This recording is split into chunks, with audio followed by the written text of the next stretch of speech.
안녕하세요. 하이투자증권에서 엔터 미디어 섹터 담당하고 있는 박다겸 연구원입니다. 저는 오늘 요새 K-팝 아티스트들이 커와 찍는 이유라는 자료로 찾아왔는데요. 저희 목차 보시면서 자료로 넘어가 보도록 하겠습니다. 저는 먼저 K-팝 음반의 최근 가파른 성장 추세를 살펴보고 왜 이렇게 많이 사는지, 그리고 어디서 누가 이렇게 많이 사는지, 그리고 그 결론에 대해서 말씀드리도록 하겠습니다. 커하라는 말 들어보셨을까요? 커리어 하이라는 말의 줄임말인데 요새 K-팝 아티스트들이 컴백할 때마다 커리어 하이라는 수식어가 달리고 있습니다. 보시면 더보이즈, 에이티즈, NCT 127, 스트레이키즈 모두 커리어 하이를 기록했다라고 하는데 바로 자체 최고 기록을 경신했다라는 뜻입니다. 주로 이 커하가 나타나는 거는 음반 판매량에서인데요. 우측에 보시면은 최근 음반 판매량이 직전작 대비 최소 60%에서 많으면 2배 이상까지도 고성장하는 흐름을 확인하실 수 있습니다. 이것은 최근에 컴백한 아티스트들 뿐만 아니라 페이지를 한번 넘겨보시면 작년부터 K-팝 음반 전체에서 일어났던 현상이라는 것을 확인하실 수 있습니다. K-팝 음반의 경우에는 작년에 실물 음반 기준으로 61% 고성장했는데 글로벌 같은 경우에는 보시다시피 5% 역성장했습니다. K-팝 한국보다 앞순위에 있는 미국, 일본, 영국, 독일, 프랑스 모두 다 작년에 실물 음반이 역성장했는데 한국에서만 이런 이례적인 현상이 벌어진 거죠. 그리고 이 이례적인 현상은 2020년에서 끝나지 않고 우측에 보시다시피 2021년까지 계속되고 있습니다. 2020년 4,200만 장을 기록한 가온 차트 탑100 음반 판매량의 경우에는 지금 8월까지 누적으로 3,700만 장을 달성했고 음반 판매량 집계 기간인 가온 차트에서는 올해 연내 5천만 장 달성을 가늠하고 있는 상황입니다. 저는 이런 음반 판매량 고성장이 결국 아티스트들이 파는 음반당 판매량이 늘어났기 때문이라고 파악하고 있는데요. 보시면 2015년의 경우에는 50만 장 이상을 파는 아티스트가 단 하나도 없었죠. 음반도 하나도 없었고요. 그런데 2016년부터 50만 장 이상 음반이 2개 생겼고 2017년에는 100만 장 이상이 처음으로 달성됐고 2018년에는 200만 장 이상이 처음으로 달성됐습니다. 그리고 이 추세는 2020년, 2021년에 들어서게 되면은 더 가파르게 성장했음을 확인하실 수 있고 200만 장 이상 음반의 경우도 올해는 3장이나 이미 나와 있음을 확인하실 수 있습니다. 이것은 100만 장 이상 판매하는 아티스트들이 늘어났기 때문인데요. 2017년 처음으로 BTS가 100만 장 이상을 달성한 이후에 2019년까지 100만 장을 판 아티스트는 엑소랑 BTS에 불과했습니다. 그런데 2020년부터 보시면 세븐틴, NCT, 블랙핑크 같은 새로운 이름들이 100만 장 이상을 팔기 시작합니다. 그리고 2021년에는 여기에 이어서 NCT 드림, NCT 127, 백현, 스트레이키즈까지 추가되면서 음반 판매량이 고성장하는 흐름을 확인하실 수 있습니다. 그렇다면 이 K-팝 음반 왜 이렇게 많이 사는 걸까요? 사실 요새 CD로 음반 듣는 분은 없잖아요. 그런데 이렇게 K-팝 음반이 많이 팔리는 이유는 K-팝 음반 안에는 CD 말고도 풍성한 굿즈들이 포함되어 있기 때문입니다. 오른쪽에 보시면은 일단 CD 자체도 3가지 버전의 패키지에 따라서 3가지로 나오고요. 그 패키지마다 다양한 디자인의 스티커, 땡스 투 메시지, 포토북, 포스터, 포토카드까지 다양한 모을거리들이 들어있어요. 그런데 이 포토카드 같은 경우에 보시면 한 벌당 7장이 들어있는데 앨범 하나를 사게 되면 이 한 벌을 모두 주는 게 아니라 앨범 하나에서 이 한 벌에서 한 장이 나오는 그런 구조입니다. 그러다 보니까 내가 좋아하는 이 아티스트의 포토카드를 모두 모으겠다 그러면 최소 21장 이상의 앨범을 사야 되게 되는 거죠. 그리고 이것도 21장을 산다고 보장되지 않는 것이 중복되는 포토카드가 나오기 때문에 실제로 이거를 모두 다 사서 모으게 되면 훨씬 더 많은 양을 사야 되게 됩니다. 그리고 이런 포토카드를 모으는 행태에 대해서 이게 왜 사지? 라고 생각하시는 분들도 있을 텐데 옛날에 초등학생들이 포켓몬스터 빵 같은 거 먹으면서 띠부띠부씨를 모으곤 했잖아요. 그런 의미에 자기가 좋아하는 거를 모으는 그런 행태라고 생각해 주시면 될 것 같습니다. 뿐만 아니라 이제 음반 자체의 포맷도 다양한 방식으로 변화하고 있는데요. 이번에 에스파가 10월 5일에 출시할 예정인 신규 음반의 경우에는 3가지 버전으로 나왔는데 모두 다 아예 포맷 자체가 다르죠. 일반적인 앨범 하나, 그리고 포스 버전이라고 불리는 특수한 케이스 앨범, 그리고 포토북 앨범까지 세 종류로 출시됩니다. 그런데 이 포스 앨범이 굉장히 특이한데 한번 컨셉 클립을 보실까요? 자, 이게 에스파의 포스 앨범 컨셉 클립인데요. 보시면 케이스에 갑자기 빛이 나면서 뭔가가 열리는 듯한 모습이 보이죠? 네.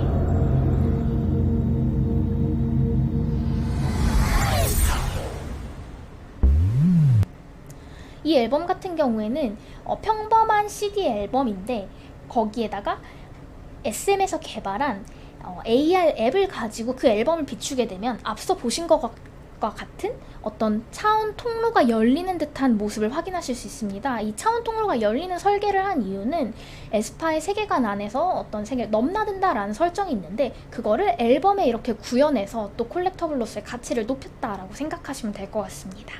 또 하나의 이유는 영상통화 팬사인회 이벤트 응모 때문인데요. 앨범을 구매하게 되면은 팬사인 앨범을 특정 기간에 특정 샵에서 구매할 경우 팬사인회 응모권을 부여하게 됩니다. 이 영상통화 팬사인회라는 게 안 와닿으실 것 같아서 영상으로 한번 보시고 시작하도록 하죠. 이거 할 수 있어요 지금?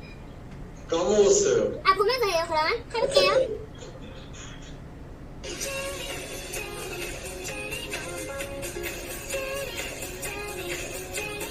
보시다시피 아티스트랑 팬이 영상통화를 하면서 팬이랑 이제 대화하는 이런 형태의 이벤트라는 것을 확인하실 수 있습니다. 이런 영상통화 팬사인회 이벤트의 경우 코로나19 이후 처음 생긴 이벤트인데요. 원래는 오프라인 팬사인회로 뭐 예를 들어서 50명, 100명 단위로 이제 개최했던 이벤트인데 모이는 게 불가해지면서 온라인상에서 이제 영상통화를 1대1로 할 수 있는 기회로 바뀌게 된 셈입니다.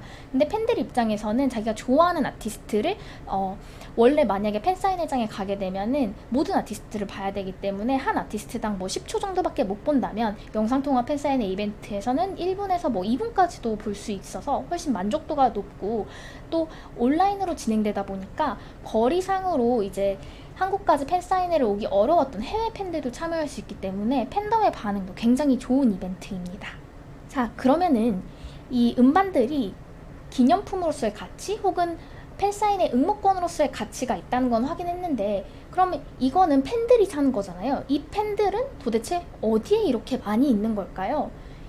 그에 대한 해답은 가온 차트 국내 해외 음반 판매량 추이 차트를 보시면 알 수 있는데 작년에 만약에 한 명의 팬이 음반 판매량을 뭐 더 많이 소비했다라고 하게 된다면 원래 뭐 한 장 살 거를 콘서트가 없으니까 2장 샀다. 만약에 이렇다면 국내랑 해외의 비중이 바뀌지 않았어야겠죠. 팬의 구성이 똑같다는 전제하에서는.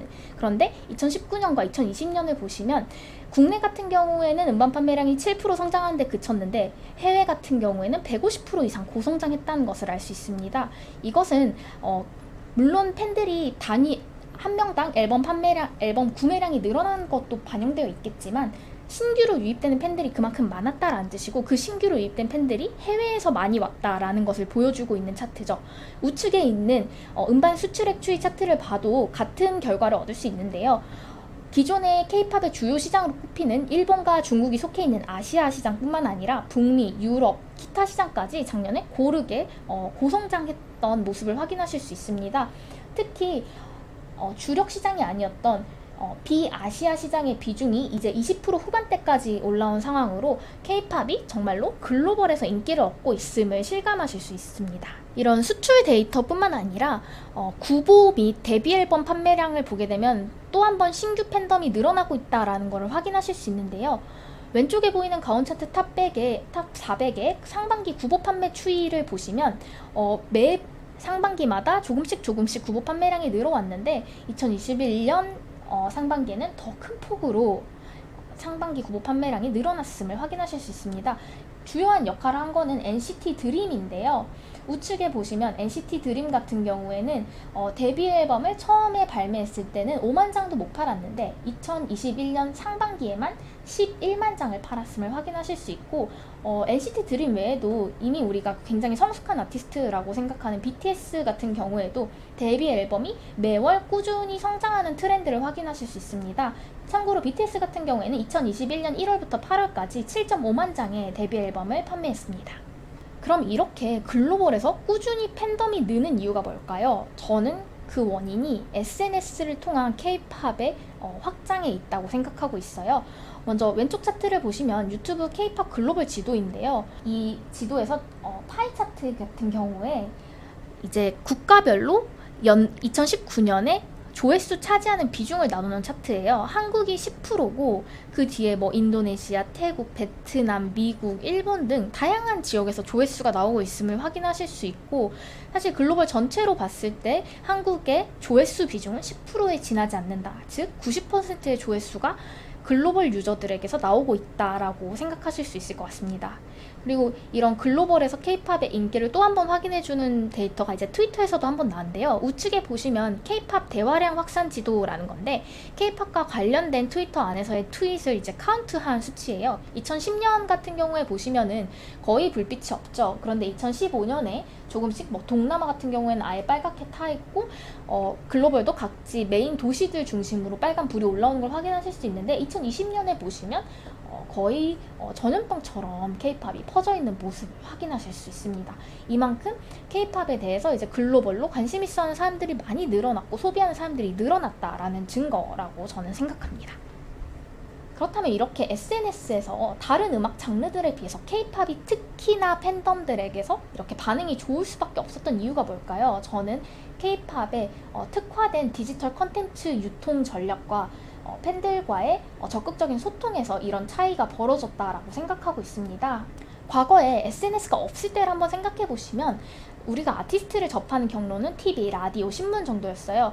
이건 레거시 미디어라고 부르는데 보통 슬롯이 정해져 있기 때문에 제한된 출연 기회가 있고, 이것도 아티스트가 원한다고 아무 때나 나갈 수 있는 게 아니라 이 매체들에서 우리 이 슬롯이 비어있는데 네가 나올래? 하고 섭외했을 때만 제한적으로 출연할 수 있었죠. 그리고 이 레거시 미디어 같은 경우에는 로컬 기반으로 보통 운영되다 보니까 글로벌 유저를 다 만난다기보다는 진출 지역을 중심으로 팬덤을 모으는 그런 형태였죠.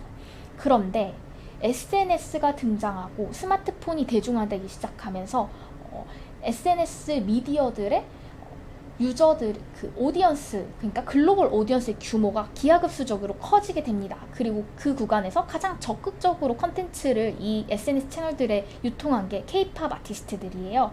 뭐 대표적으로 생각해보시면 유튜브에 지금 구독자 수 기준 탑4 아티스트 누구냐 하면은 뭐 블랙핑크, 저스틴 비버, BTS, 아리아나 그란데 이렇게 나오는데 반이 지금 K-팝인 거죠.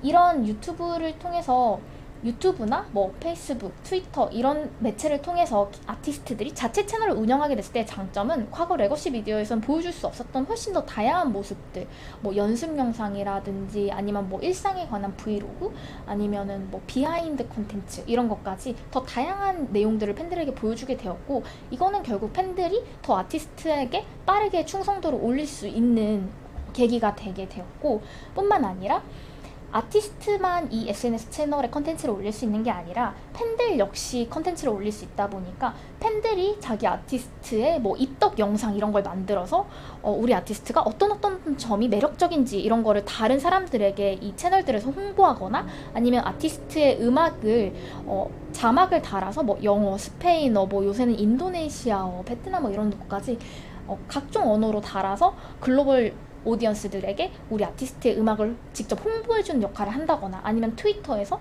뭐 투표나 컴백 같은 빅 이벤트가 있을 때 우리 아티스트의 순위를 올리기 위해서 다 함께 조직적으로 뭐 몇 회를 하자 이런 식의 행동들을 보여줄 수 있게 된 거죠. 이거는 결국 과거에는 거의 영향력을 미치기 어려웠던 팬들이 보다 적극적으로 영향력을 미치기 시작했다는 거고, 이 과정에서 또 다른 글로벌 오디언스들한테 영향을 미쳐서 신규로 팬덤이 유입되는, 그러니까 팬덤 성장이 예전보다 훨씬 더 가속화될 수밖에 없는 구조에서 K-팝이 독보적으로 디지털 전략을 잘 써왔기 때문이라고 생각하고 있습니다. 그 결과가 지금 우측에 보이시다시피 음반 소비, 그리고 여기 자료에선 다루지 않았지만 음원 소비도 제 리포트 자료를 보시면 얼마나 빠르게 증가하고 있는지 나중에 확인해 보실 수 있습니다. 자, 결국 음반 성장으로 인해서 음반 성장을 뜯어보면 글로벌 팬덤이 신규 유입되면서 K-팝이 고성장했구나 라는 걸 알 수 있는데, 음악 산업에서 사실 가장 비싼 상품은 왼쪽에서 확인하실 수 있다시피 공연입니다. 스트리밍 같은 경우에는 1센트도 벌지 못하고 CD 같은 경우에는 15불 정도, 그리고 공연 같은 경우는 거의 100불 가까이 벌고 있는 것을 확인하실 수 있는데요. 이 공연이 코로나19로 인해서 2020년 3월 이후 대부분의 국가에서 거의 멎어 있는 상태로 거의 2년 가까이 지속되고 있는 셈이죠. 그런데 우측을 보시면 글로벌 주요 아티스트들 같은 경우에는 2021년 7월부터 이미 아레나, 스타디움급의 투어를 재개했음을 확인하실 수 있습니다. 이거는 백신 접종률이 높기 때문에 풀케파로 공연을 이미 진행할 수 있기 때문인데요. 최근에 BTS 같은 경우에도 올해 11월에 4회 공연을 할 예정을 밝히기도 했고, 국내나 아니면 뭐 일본 같은 주요 K-POP 소비 지역들에서 콘서트가 재개됨에 따라서 이렇게 음반에서 확인된 늘어난 팬들이 이제 공연을 보게 됐을 때 K-POP이 얻는 이익의 규모는 또 한 번 레벨업 될 수 있다라는 거를 생각해 주시면 K-POP의 구조적 성장을 전망할 수밖에 없다는 의견에 공감하실 수 있으리라 생각합니다. 자, 지금까지 음반 판매량 고성장을 바탕으로 글로벌 팬덤이 어떻게 얼마나 K-POP에서 많이 늘어났는지 살펴봤는데요. 보다 자세한 자료가 궁금하신 분들께서는 저희 하이투자증권 리포트를 참조해 주시면 될 것 같습니다. 시청해 주셔서 감사합니다.